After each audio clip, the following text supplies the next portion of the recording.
a certain point, life is an open source game where you're allowed to become something. You know, Jim Bob's in here. Jim Bob made great cartoons, and now everybody knows who he is across the world because of his work. You know, his message and his content. So I wouldn't say that Candace is doing something wrong because she has a big platform. I think whether you like her or not, she just got super big. And when you get super big, you have a lot of leverage. You know, like, for instance, she disagrees with Ben Shapiro on the vaccine, but she's probably making a lot of money for Daily Wire. And, you know, Ben Shapiro wants his Boll and Branch sheets. So he lets... So, I mean, I don't know who's who or what's what, but I know people accuse me of the same thing as far as like, oh, well, if you're there, you must not have been hitting that. It's like, there's games being had, you know, and they definitely, if they can't take away your platform, they will definitely try to character assassinate you, I think. I'm going to bring on Jim Bob real quick because I'm actually just interested. I wanted to watch a documentary tonight. I probably will, but let me see if I could. I got him. What's up, Jim? Yo, what do you say? What have you been saying about vaccines? I have a vaccine. My dog has a vaccine. My computer has a vaccine. Oh my god, what's going on, dude? I love the Bitcoin post you did recently because I've been talking. I get the blockchain. I understand, like, digitally. I get the platform, but it is so funny to me that it's like if you took me to someone's cell phone, just smashed against the wall, they'd be like, "Oh, no, where to go?" I'm like, you'll have to access another computer or power grid to get that again. But oh man, it was worse than questioning the moon landing. I mean, I was like, wow, dude, because you know. wait, stop. Are you saying you don't trust Buzz Aldrin? Oh yeah, no, I'm actually starting to trust him because he's starting to actually drop some truths. He's like, no, we didn't go. You saw animation and stuff. I mean, when did that happen? The Conan O'Brien thing, is that recent or is that a long time ago? It's got to be fairly. Hold on, I think you froze. Hold on a second. Did I freeze or did he freeze? Yo, are you here still? Did Jim Bob freeze or no? Hold on. I guess he. I'm trying to bring it back in again. Hold on. Did they kick him out or did I get kicked out? There I am. Are you back? Yeah, I think he's. I think Buzz is telling. He's telling us. Is that a new thing? Because I never saw that until last week. The one where he's on Conan. He looks old enough for it to be fairly recent. Can you believe how Conan just was like, oh, that's weird. It's all like, fuzzy to me. You're like, wait, he just said it was all animation and you didn't see it, like, and he just like, yeah, we can't talk about that now. That's crazy. You're froze on my page. I'm trying to figure out, give me a thumbs up if you guys can see Jim Bob, because I could hear you, but you're still frozen on my page. I'm wondering what happened. I might just, can you guys give me a thumbs up if you could see Jim Bob? Because I can only hear him, but he's still frozen from like the last thing. Seriously, once we start talking about Buzz Aldrin, yeah, exactly. Zapped us. Exactly. Can you see him or no? You can. Maybe it's just my phone. He's he's watching. He watches you. Can I? It's tripping me out because you're kind of frozen. Everyone can see you, but I can't. I guess. Can I kick you out and bring you back in and see if it works? Mm-hmm. All right. Let me see real quick. Maybe. All right. Okay. So I'm gonna bring him back in. Sorry about that, guys. I mean, you can't be talking about Buzz Aldrin like that. That's some serious, that's some serious real estate. All right. Send it again, Jim Bob. I'll bring you back in. So now it's normal for me, and he'll be right back in. Yeah. Just send me a request, Jim Bob, and then you're good to go. Someone said the gravy's too hot. Yeah, I gotta have him send another invite, and then we'll go back. I think he's here. All right. I think it's new. It might be because of the new update. It looks different now to accept. There you go. All right. Did you just go back? Did you just go to the moon? Yeah, I went. We could go to the moon in a nanosecond, but we lost. Unfortunately, we destroyed the most important technology in human history. Dude, that guy is like he seriously is got that type of energy. That's the dumbest thing I've ever heard. That was the first video years ago. I'll never forget. It was Jared Beck. I don't know what happened to him. He's not on Twitter, but he retweeted that video like years ago, and I was like, what? That's the dumbest thing I've ever heard. And then everyone started talking about it. Have you ever seen the video of the guy asking him questions? He was like, this is weird. Like these windows on this like spacecraft are crank windows. What happens if there's a leak on one of the flanges? He's like, well, what we would probably do, there would probably be a list of things to do. We probably seal off the cupola, and then the astronauts will probably do something. And you're like, what? The Buzz Aldrin like pictures of him, like someone posted a picture of they're like, remember these guys, and like all of their faces, like they always look so nervous and like just like they're like, what was going through your mind? And they were like, I was nervous about the interviews afterwards. They're like that. I was like, you were in space thinking about the interviews, like as you're like floating in the middle of the yeah. He's like, what was it like?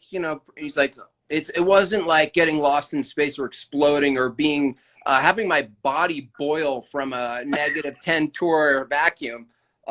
I was just, the press conferences was pretty stressful. You're like, what? Those poor guys. So what's going on with the anarchy thing? I caught a little bit, but what's your why you know me. Anarchists? You're like me. We attack sacred cows in our own unique ways. We're part of a small little group that does that, and I just had to look at that and go, "What are you guys doing?" I'm like, I ask an anarchist, like, "Okay, so like, how do you do anarchy?" And they're like, "I read a book. I read a book you can read." You're like, "All right, I just want to know." And then I start looking at it, and me, I'm kind of a dick about it. I go hard, and I just want to, I want to get the conversation going, and so it has to be provocative. And so I started with just I've attacked like basic things like the non-aggression principle over in the libertarian camp, and I make fun of that because I'm like, non-aggression principle, I actually agree with it, but it's no different than a gun-free zone sign to me. I'm like, the people who want to use force and do shit like that, they don't care about your principles. Like, we're battling good and evil. It's not these like ideologies where there's books and then like there's people who want to use force. They're currently the government. There are cartels. If you remove the government, there are cartels that, you know what I mean? I think it's because it's like a paradigm thing. Like when you get to the point where you realize there's good and evil in the world, you no longer are stuck with these little like, like swearing to these new systems that you swear is going to like fix the world, And I think that's kind of what I ran up against, where I'm literally arguing one thing and saying like, no, it's actually the same. I don't see any difference between statism and anarchism other than it just turns human beings into their own government, and they do whatever they want, and whoever has the most force wins. I still haven't gotten a counter to that statement. That force wins. I understand why people would be against big government, right? This idea of libertarianism, absolutely. But I think you nailed it with the non-aggression principle. It is like a no-gun zone, and for sure, it's funny to me that all these anarchists, like, you don't see very many like jacked anarchists. I mean, they do exist, but there's like some guys that are not very tough, and they're like, "Yo, I'm into anarchy." It's like, you better get a lot tougher, because anarchy would be a free-for-all, and a non-aggression principle would not exist. The strongest force on the ground would win. Like you said, whether that was a cartel, a gang, allegiance of people, like that's what would happen. And you would constantly have to defend yourself against anybody who was trying to take over. So I get why people would like it, but if they think that non-aggression would work just because they like wrote a sign or something, no, it would definitely be the strongest force on the ground and the toughest people. And maybe that would be better than what this is now, but it wouldn't be perfect. Yeah, they're like not all people would be adequate to defending or interested in defending it. Most people are passive. That's the reality. And it's like, then you get in a situation where these like groups of people like warlords and stuff start offering their protection in exchange for taxation. It's the same. It's the government just turns into a couple of competing mobs of people.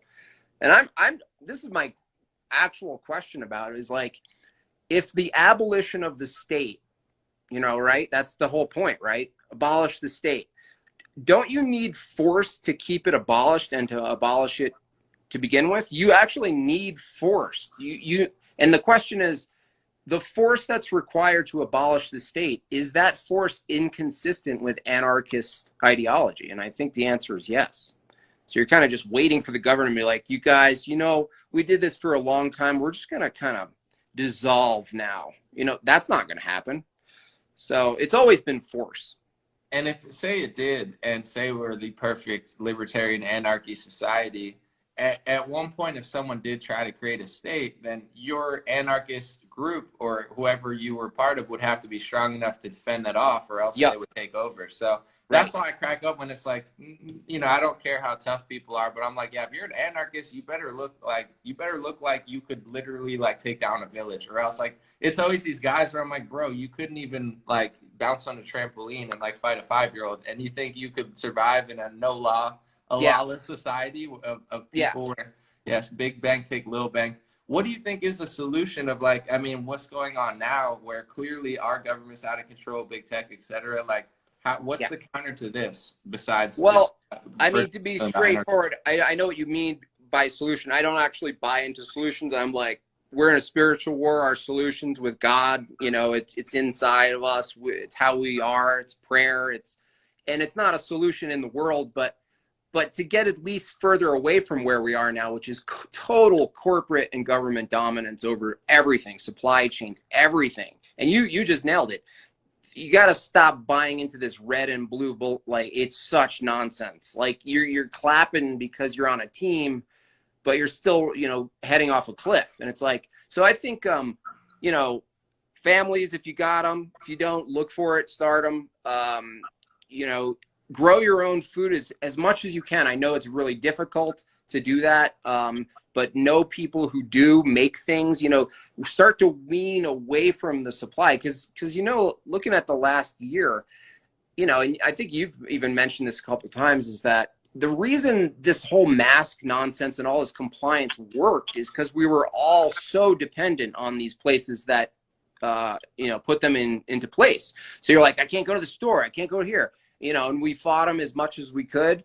But if we weren't so dependent, these nonsense rules would be laughed at immediately. Because we just sucked on that nipple so hard for so long, all the way back to our parents, boomers kind of did us in too.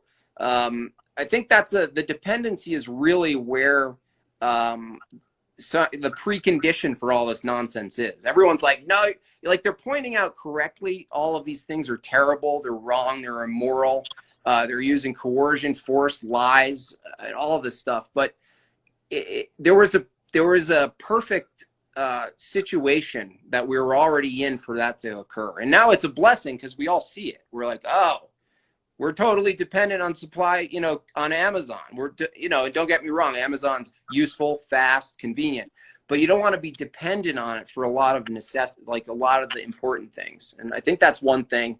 The other thing is just, our appetites.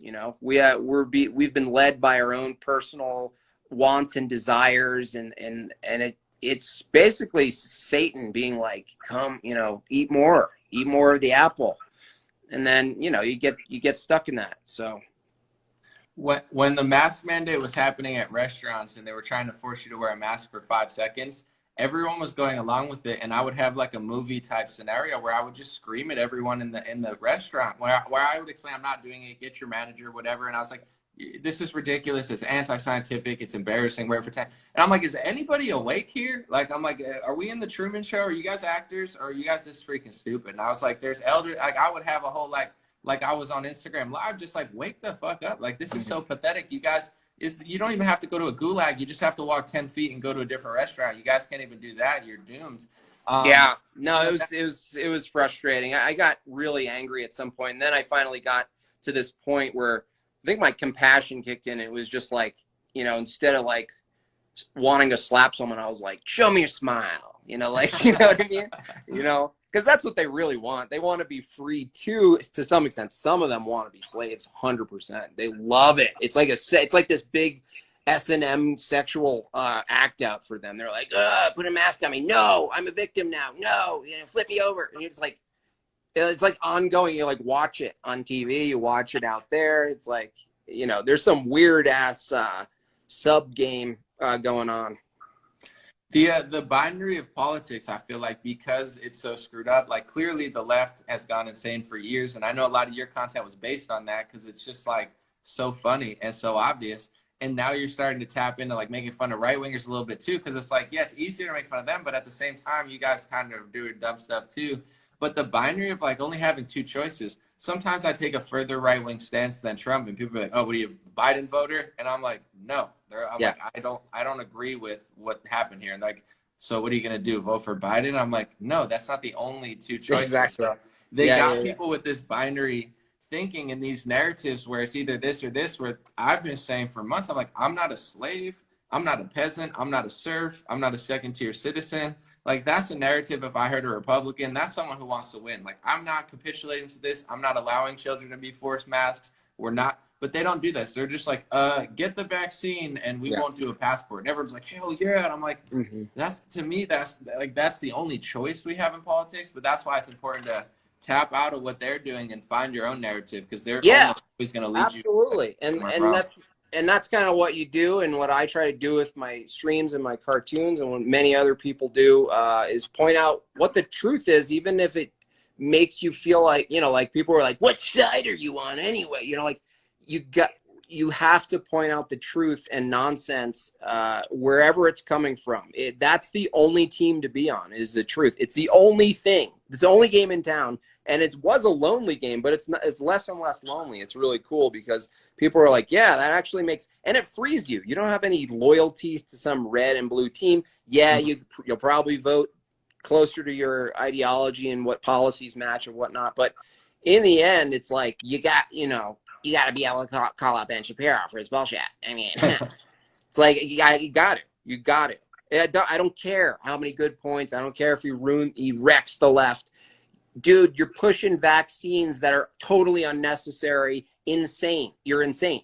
And so you got to call them insane. Yeah, and I think once, like, when you make content a certain way, you attract a certain group of people. But once you start saying other things that are true, then you kind of attract that audience. So if you pigeonhole yourself into one of the parties, I know right now, like what I've been saying about Trump for a year, I still voted for him because I only had two choices and I could have not voted. But in general, I try to explain to people, like, I don't hate this guy's guts. I don't have that much hate in my heart. I just don't agree with funneling money to big pharma, and people got mad. But it's starting to get more popular because in general, at first it wasn't, but it's just what's happening. Like, they're all pushing this vaccine crazy hard. So at a certain point, either people are going to live in that reality for a while, but eventually they're going to realize and tap out. And I feel like every day more and more people tap out, and they're like, you know what? Because it's like you said, either what I'm saying is right and it's true, or it's wrong and it's false. But time will tell. You could follow these people and see where they go. But it's a tricky game, politics. And I think I've learned my lesson. I'm glad, but I'm no longer like following these people with that much hope. With Trump, it sucked because I had very low expectations. I think that's what made me so upset. I was literally like, just don't ruin everything. And he was doing so good. I was like, he's not ruining everything. And then like he literally did the craziest shit I've ever seen in my life. And I was like, that's all I didn't want you to do. I didn't think you were going to save the country. I just didn't want this to turn into like a 2008 conspiracy theory where I'm locked at home and you blew it. Totally. Yeah. You just out of nowhere, just pulled out a massive warp speed, NASA space shuttle size syringe and was like, we're going to do this. You're like, wait, what? Yeah, no, dude, just build the wall or something, dude. Yeah. That's kind of it. That's also a blessing though, because once you have, you get your scapegoats in place, you know who to blame, blame the groups of people, blame this, blame the cabal, and then you get your hero to show up, and it was going to be him. And it's good. It's good to know not to put your faith in men. None of the leaders, none of them. They all have their aprons, it. They have their little things and their secret sauce and all that. We're not on their team. There's one, they're having one party. We're not invited, but they sell it as two parties, and we're like, what party you want to go to? Don't get invested. It's fun to look at. It's fun to commentate. a lot of it matters as far as like, you know, when people get sucked into narratives, you know, to help pull them out and not get totally sucked into that world. Cause it is WWE, like you said. It's not even like a metaphor anymore. I don't know if it ever was real. That's where I'm at. I'm like, wait, how far back does this go? That's what I wanted to ask you, because it was like a metaphor for a while, and then I came to the same conclusion recently where I'm like, are they all just acting? Like Bezos is like, dude, he's like, I'm just here to party, and I'm like, that guy parties hard. But I'm, you know, the more I see the Trump moves and stuff, I'm like, is this like just a bunch of power hungry people gone insane, or are they, like you said, doing their special boy little secret things? And they're just freaking trolling everybody. Like I'm almost leaning that way, where it's all a show. And I think that's it. I would invite them to be more like WWE and do those like interviews where they're like pointing and they're like, I'm gonna see you, you know, like just do the whole thing. Like you'll actually get more people involved if you just do it like it's fake, and so that we know it's fake, but then we'll all be like, okay, cool, it's fake. And then we'll all watch it and cheer. And it's like, you're going to do the bread and circus, just do it. Make the writing good, you know, like. Yeah. Well, I think that's where Trump came in, and he was super entertaining, where Shiva has this whole video like saying, is he part of the swamp? And Shiva liked him, spoke at his audit thing, etc. But he had a clip of him before where he was like, I'm going to lock you up. And he had all the locker up clips, which are hilarious. But then after the election, I'd never seen this. Like, people were saying lock him up at an event, and Trump's like, no, that's before the election. Like, not anymore. Where I never saw that clip. I'm like, damn, like, that did seem very WWE. He's like, yeah, and then like, everyone's like, he's like, no, that was like before the election. He's like, you're in Act 1, you know, like, don't go back to Act 1. Yeah, no, I think it's pretty much that organized. I think he was off the cuff enough where it occurs as totally organic, and that's what drew people in, is because you want to see someone just say rude things, like talk like a human being, and just like, you know, show your flaws. And that was like, that allowed everyone to get in and be like, oh, you're just, you know, you're just saying what you want. That's awesome. That's literally all people needed for him to really run with it, because we're so used to the statesman, the Obama, you know, like the whole let's talk like a politician, you know, it's like Michelle was a dick, you know? I remember when, after Bush was in office, they had a Bush compilation of like the funniest Bush moments. And I was like, I don't like this guy, but he was pretty funny, like just being so stupid and goofy. And then he comes on Ellen, and it's so funny because they're trying to pitch him as like a painter now. And like, he seriously is really funny. It's just like, I know he's also George Bush, so I'm not like falling for it like these idiots I watch. Like, I'm like, oh my God, he's like, I just sit and paint, and he's like, you know, and they're like, oh my God. I'm like, yo, he's kind of funny too. Like, they always pick somebody who's somewhat likable, like Clinton, Bush, and he was low key kind of funny. Like, he would just like say words wrong and shit. Like, and he was smart dumb. He was super smart dumb. Smart dumb. He's like, I'm painting now. You know, I'm painting all the victims in 9/11, making a book. You know, like you're like, what? Wait, I just laughed at you, and I like, wait, what? Oh my gosh, dude, he's wild. That's so. You know, it's all pretty much, you know, show. I was saying this before. I was like, people were talking about satire and stuff, and I was like, whoa. To be a satirical, if you guys want to get into satire, just be a reporter and don't add anything. Just report what's going on, and you'll do adequate satire. So it's like I'm getting pushed out of my own field just because reality is so satirical that it's almost getting into this weird mode where it's like, what do I do? You know, do I just draw reality and that's it? It's like, you know. Yeah, no, that's a good point. Like, every day I see a headline where it was a joke that Republicans would say 3 years ago, like, what is this going to happen? And it's just happening like outwardly. I still think there's a role, and I think, you know, you're not a one-trick pony. So that's where I think your passion's leading you to kind of hit other things that people don't want you to hit. The Bitcoin one was great because as somebody that I'm not going to say I understand everything, but I get the blockchain. I understand everything's digital. I understand there's certain reasons this is good, but it is all computer. So if they do a power grid shutdown or something, like where is it? You know, like it's not a gun, it's not a bottle of water. Nope. It's the same as the money I have in my bank account online where I don't have it. Right. It's digital, and I'm hoping that I can use it and pull out paper money or swipe it. It's, you know, it's like the Bitcoin people, I think, are getting a little too cocky. It's like, yes, I get the technology, but you know, Yeah. it is really as simple as that, and it's all gone.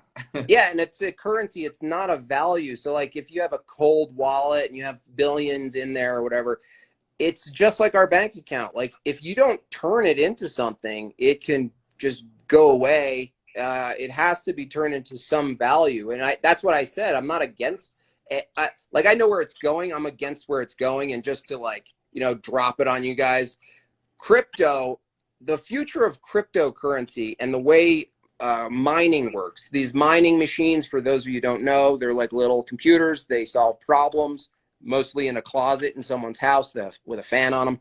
Okay, what's another computer that solves problems on the daily? Our body, our mind. Crypto will in our lifetime will be our body, not mine. I'm not having that shit. But people will take it, and basically what will be is your body is the thing solving the problems and keeping a ledger alive. If the ultimate goal is the human body and mind is the mining rig, and the currency, the one world currency, let's say, is all kept up and alive by human beings generating themselves. It sounds like so futuristic, but it's not far out, and it's like the ultimate form of slavery. And that's the funny thing and the irony about the crypto guys and the libertarians and the anarchists is they taunt this new technology as the ultimate path to freedom from tyranny, and it's actually the opposite. It's not the opposite right now. It just will be the opposite. And if you think that the most powerful technology that's ever hit a monetary system is just given to you, and the central banks and all the controllers are just going to give it to you because you have an anarchy patch, you are living a total lie. I hope you just wake up. This doesn't mean don't invest. Fine, do it, but make sure you turn it into value, because you know the coin itself is not the value. The value is what you're able to trade it for in the moment. Get a house, get some land, you know, do what you need to do, you know, invest in real stuff if you're winning in crypto, but don't do what you just said. Don't be all cocky and like, yeah, I know I made $1 billion. You know, so one guy was like, I'm never selling. And you're like, okay. Yeah. You know? At a certain point, you want to turn it into something. Yeah. I think you nailed it with people say this can't happen, but you know, there's also like Gesara, people are like, do you think like the central, I'm like, I think that's what people tell themselves when they think the central banks are just going to lose all the power that they've accumulated over 300 years. I don't think it's going to happen, but yeah, with crypto, they're already talking about their own coin, where either if they like the coin, that's probably not the freedom coin. And if it is the freedom coin, like I know John McAfee liked Monero a lot because Monero is a privacy coin. Like that's going to be the number one enemy. Any coin that's off the grid like Monero they're not going to allow. They're going to try to use like a singular coin that they replace the dollar with or something that they control. They're not going to adapt the ones that are free. I mean, we'll see what happens, but you know something with the transhumanism stuff too. I think a lot of this lockdown and underreported version of it is like, okay, now you don't have a face, now you don't have a nose. You know, they've already been replacing people at McDonald's with computers and stuff, but now you don't even value yourself enough to have the human emotions and your face, and so you're just like halfway to being replaced by a robot and a computer. They've like dehumanized you. And the next step is sitting you in the house and putting that computer where you were. And you're like, whoa. You know, yeah, you shouldn't have put a mask on your face for 5 years. That's not smart. Yeah. I mean, for so long, these technologies have served our needs and wants. And soon not us, but generally humans will be serving the computer. The computer's telling us, they're the computer's the thing with the data. It's like, trust the data. We've already done the math. This is what you should do today. You know, like, you're like, yes, I'm so glad you're directing me. You know, it's like it's some dystopian shit show for sure. You know, Ted Kaczynski was right about a lot. He just wasn't right about his solutions. But he saw a lot of this stuff. You know, he was a little nutty. You know, but a lot of this stuff is utilitarian based. It's very modeled after China and that kind of culture where you're always going toward what works best, what's fastest, what's gives you an edge. The other thing about the Bitcoin thing is it has everyone operating in this sense of investing and selling. Like, I realized this is like a lot of people buying homes or something like that, where their thinking is because you're going to sell it. And it's like, that's weird, because the idea of a home and everything it includes as far as family and memories and all these things, you don't, it's not to buy to sell. And a lot of things that we're interacting with today is this like buy short, you know, short sell, like, you know, like quick move on investment. And you're like, wait, where's the stability? Where's the foundation? Where are your feet in the ground, men? And I'm talking to men specifically, because this whole concept of like, you're going to get rich and then you're going to move around everywhere. And let's like, if you're on the right side of things and you're a traditionalist and you want stability, you want a moral foundation for your country, you can't be just, you know, frolicking constantly about and trying to win some extra dollars. Like, that's not the game, you know.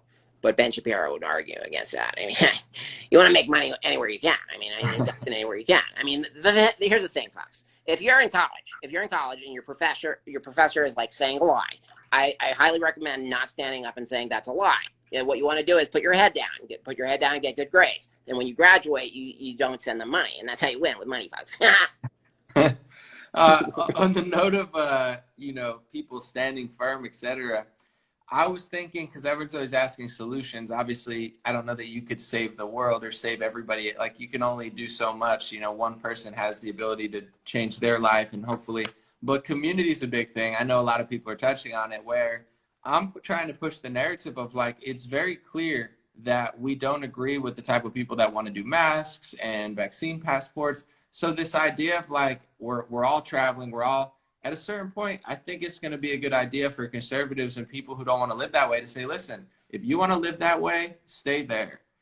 Don't come here. You know, like, you're not welcome here, just like we're not welcome there. I'm not welcome in LA anymore. I don't want to wear a mask. I don't like filth and homelessness. Right. I'm not doing a vaccine passport. But conservatives are like open arms. That's why Texas is going blue, where I would love to see them put their foot down and say, listen, we have these different ideologies. If you're afraid of us getting us sick, or you think we're all crazy supremacists, stay there. We're going to build and like hold down the fort. Because I'm watching areas that are nice and conservative just slowly decline because nobody puts their foot down, and they act like they're all inclusive. But I'm like, inclusive to what? To becoming more debaucherous, generous. Yeah, exactly. stay there. Like, literally, like if I'm a policeman in Portland or whatever, like, they don't like you there. It's time to realize they don't like you. If that's your town, it's worth fighting for. If you're a transient, it's time to go somewhere else, you know, yeah, where people actually like you, and hold that fort down. I would love to see that, because all I see is like a slow decline everywhere. And I would love to just see someone say, listen, we're not doing any of this stuff.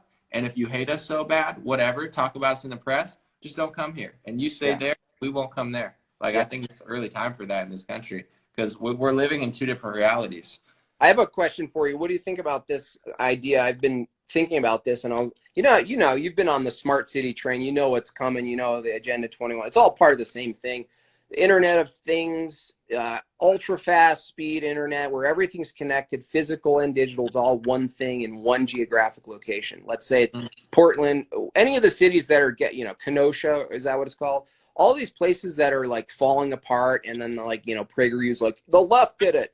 It doesn't matter who did it. The purpose of it is to bring cities down to their knees, low enough where the big companies can come in, set up their new infrastructure, replace policemen with robots and drones, and whatever else they can reduce crime and control people.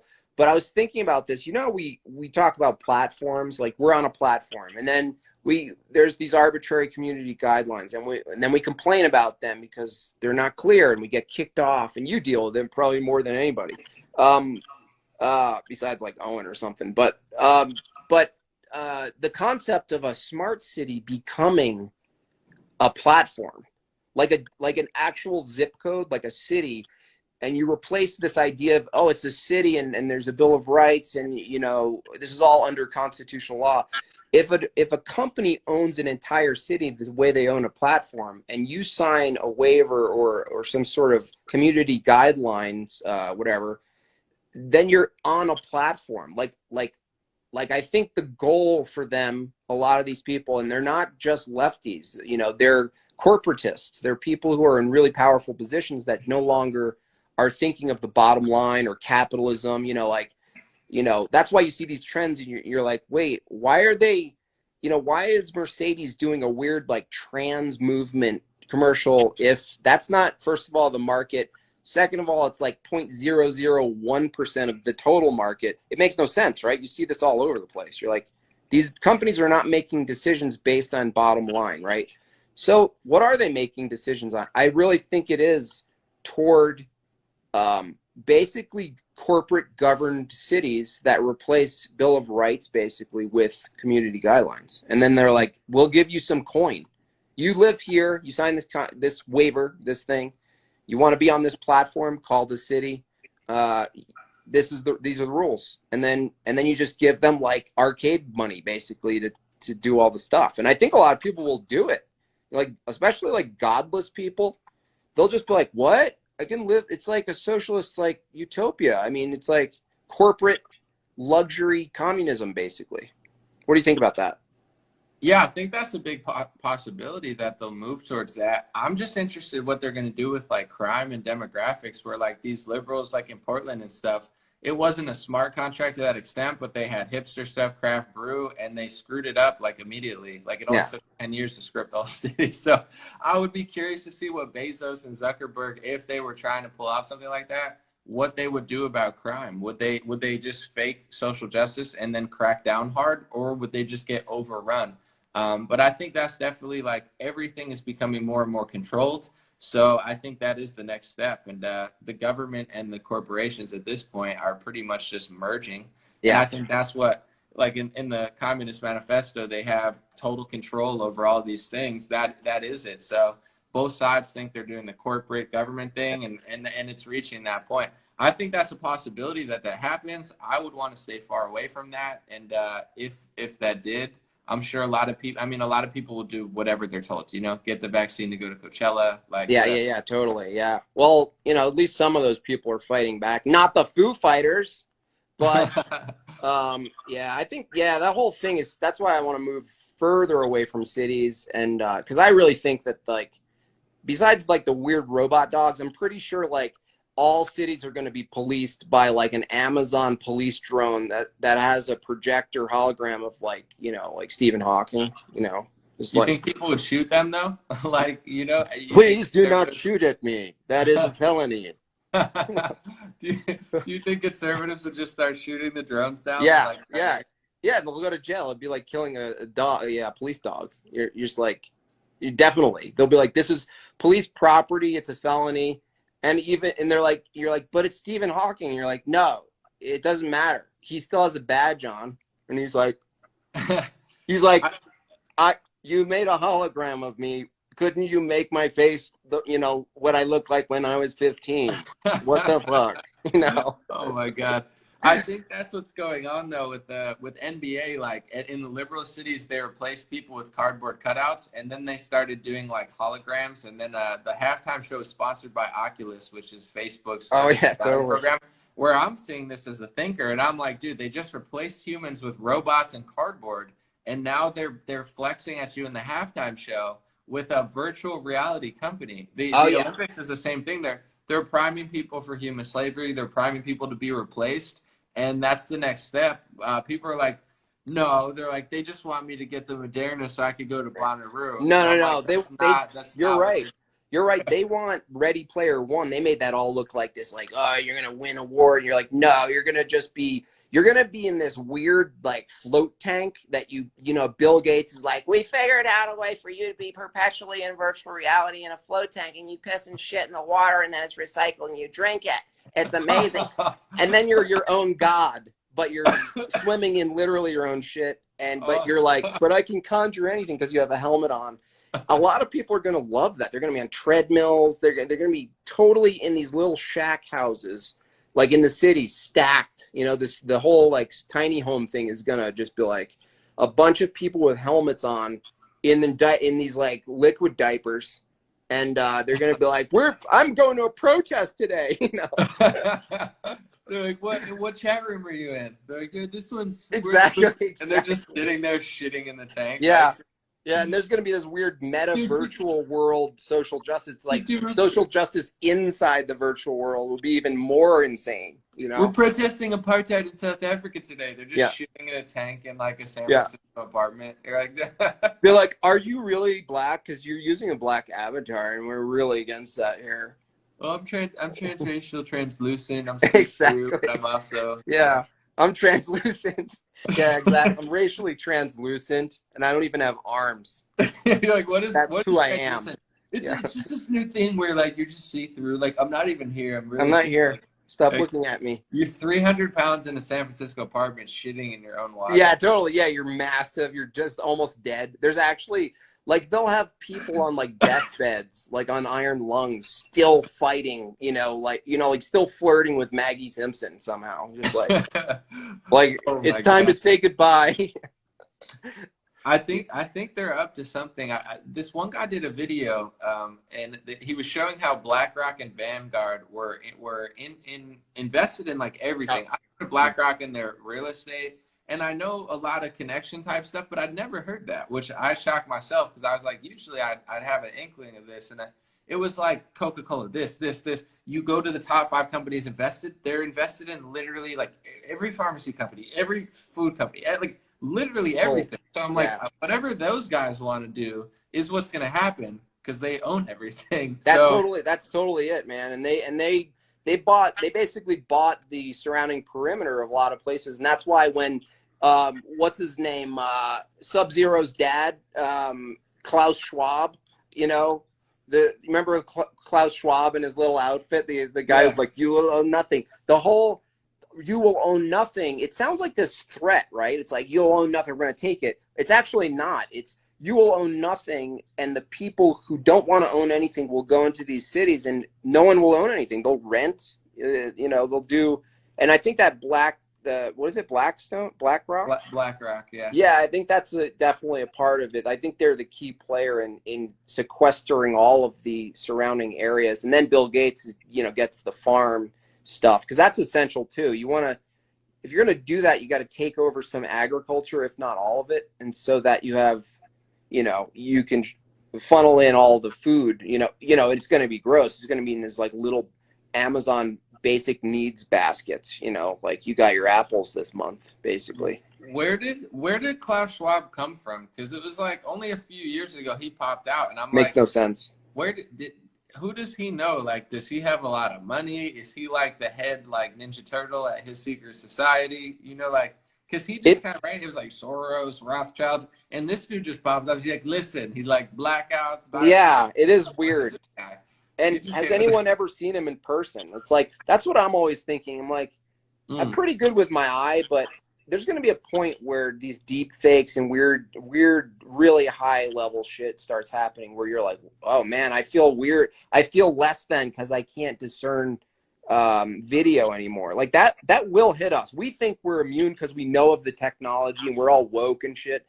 But no, there's going to be a point where even you and I and the people who are aware of this stuff have our own eyes fooled, and maybe it already happened, Did you follow the Durham stuff? Because I thought that was the funniest thing I've ever seen. Because like the Q people for years, they were like, no, trust me, Durham's going to arrest all the pedophiles. And then like Trump started saying, where is this Durham guy? And they're like, where's Durham? And then I started searching, and other people were, and they found out there's no videos of this guy. There's only one like stock photo of him that all the Q people were like, Durham's gonna be the man. And I'm like, yo, is this guy even real? Like, and even Trump was like, is Durham real? I think he said at one point. And then they're like, I'm like, bro, they might have just made up a fake guy for you guys to follow for 3 years. And no one, there's not a video footage I've ever seen of John Durham. And the Q people were like worshiping it Oh for God. 3 years. I don't think there's a single video of this guy. I think we're going to see a lot more of that, where it's like you can run with that. I mean, that's the thing. We look at these, we're in those Black Mirror screens, and it's like it's going to be hard enough. I mean, a lot of vulnerable people, but we're going to have to be like, wait, what do I report on? What do I talk about? If it gets to the point where I can't discern reality through the screen, at least. That's why I always suggest to people, like, make sure to spend time in your direct reality, like talk to people, get to know physical people. You don't want to get too swept away in this screen. Yeah, I prefer I prefer drinking coffee through a mask with someone else who I can't even see their face, who's over my shoulder screaming at me, telling me to put on another mask. Right, yeah. Those are the vibes that really make me feel like I'm home in a city, you know? They're like, put it on and I'm like, oh man, that's rough. Where are you? You're still in, where are you? I'm in a conservative area of Southern California now. Oh, yeah. good. Orange County. Good. That's good. You got out of there. Yeah. Yeah, because California is still huge. It's like there's like a silent resting. It's like a dormant red army that's just like, wait, are we allowed to take over yet? It's like, yeah, you can take over, guys. Just like stop apologizing. I drove north to Yosemite, and the entire thing there was just like Trump. Like it was all like Trump country, really. Like the rural area. And where I'm at, Orange County, it's mostly conservative. Like, people don't really wear masks. It's a lot of American flags. When I was in LA, you would see the most degenerate billboards. It's like Satan movie, like gay vodka, like literally, just like alcohol plus sodomy. And I'm like, things that I'm like, it was everywhere. Now I'll see they don't have billboards anywhere, and it's just like American flags on where they could have put an advertisement, but they don't even want to. So it's way nicer. It's way cleaner. The people actually like each other here, and they like the community. They don't just like shit on the street. So it's cool. We'll see what happens with this recall election. But I love the beach. I love the area. It's a shame of what they're doing to it. But it's like most states, and I think conservative states need to be aware, because that's how they're going to do it. In Georgia, everyone's complaining about the Atlanta election. Well, they did this in Atlanta. Same with Texas. It's like all they really need is the city. It's super populated, and that could flip the whole state. Even though 95% of the geography is conservative, the cities seem to be really running the show. And I don't think people have a counter to that yet, but we'll see. Yeah, I mean, it's like you want to be kind. I don't like the word tolerant. I've kind of given up on that word. I'm like, why would I be tolerant? Like, why would I tolerate anything? Like, I don't want to tolerate things. But you can be compassionate, but still like culturally set barriers, like set decency, set your standards and hold them, because your opponents, they do it too. They set their relative standards, which is like totally self-refuting and nonsensical, but they do it. They're like, no, everything's relative. Also, don't do that. It's bad. But I think people should, like what you were saying before, is like get bold with like little things. It really is a lot of little things, like little indecent things. Like, for instance, Megan, my wife, we're at this local place. It's like a kids like water park kind of, and she saw this counselor there, and keep in mind, this is like 2-year-olds to like 10, 15-year-olds, like this kind of park. And there's this girl wearing she's like 14, 15, just wearing straight up thong, like bad. Not like, okay, she's getting kind of grown up. No, it was like, it wasn't right. And so, and not to, sometimes you could be a Karen about it, but she actually, like, in a way, socially policed it culturally, but not like reprimanded her directly, but like made sure, like a watchdog of our community of kids, to keep them away from like hypersexualized things. And it sounds like now that I'm like 40 and I used to be the opposite where it was like, fuck you, you Christian prude. Things are different now. You know, it's like now I have kids and I'm like, I don't want them to see hypersexualized things. And so we actually like just that one thing actually managed it. The girl didn't get fired, but they would talk to her and like they were like, this town, this community, you represent it.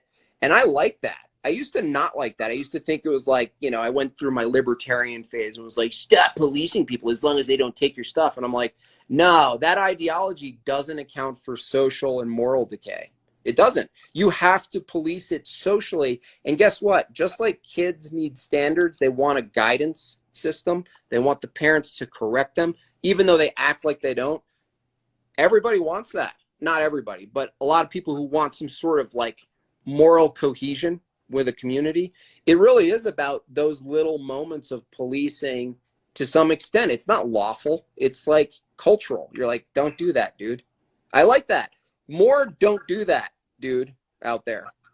If more communities did that, and I think less, like people are like, okay, you vote for Trump, you watch Fox News, and then you send your kid off to San Francisco to pop Adderall and like, do whatever. Watch like, you can't let your kids watch Disney anymore. Like Disney's sick. Like Nickelodeon, when I was young, it was fine. It's not. So, you know, I think people think just supporting politicians is enough, but really, No. if everybody did that on a community level, that's the type of person I am in this community. Like I see how nice it is here, and I see how shitty where I left was.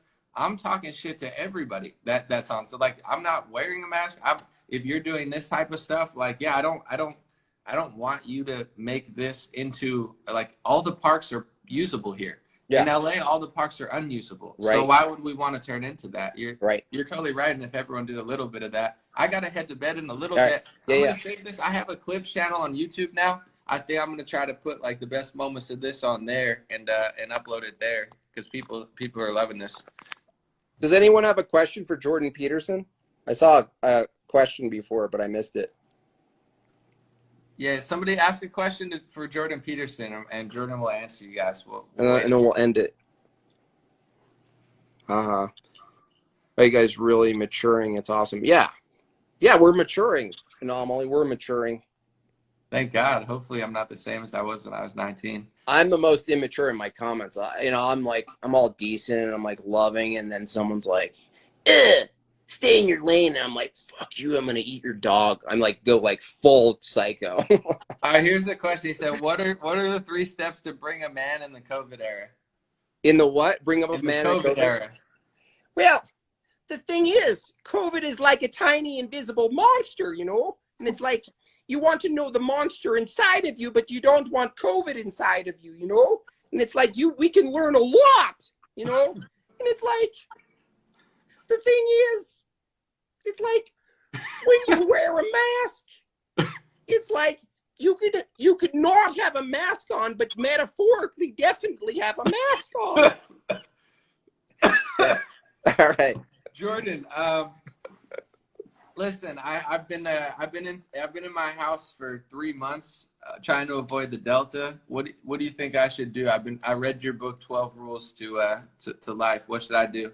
Well, it's like I left this part out, but you know, if you're afraid of the Delta, you know, my advice would be don't be a Gamma, you know. But it's like you get all of these things named after frequencies, and it makes you wonder.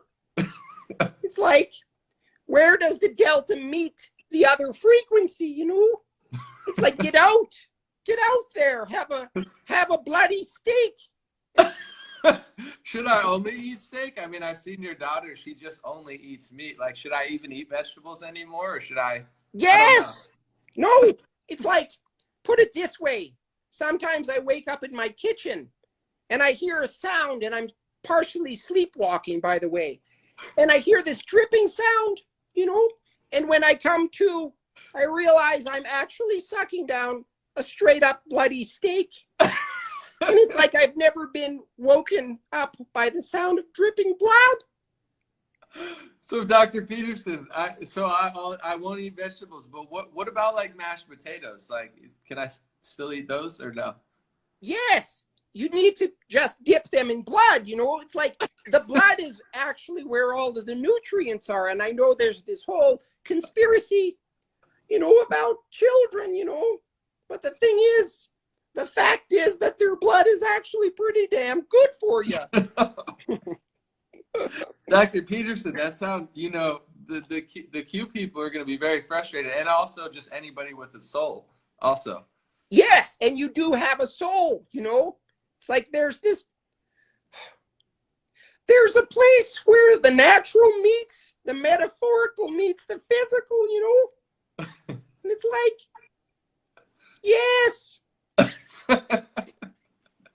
All right, I'll eat mashed potatoes and steak. Okay, I'll be on that diet. I appreciate the health tips because I haven't known what to do. Well, you're welcome.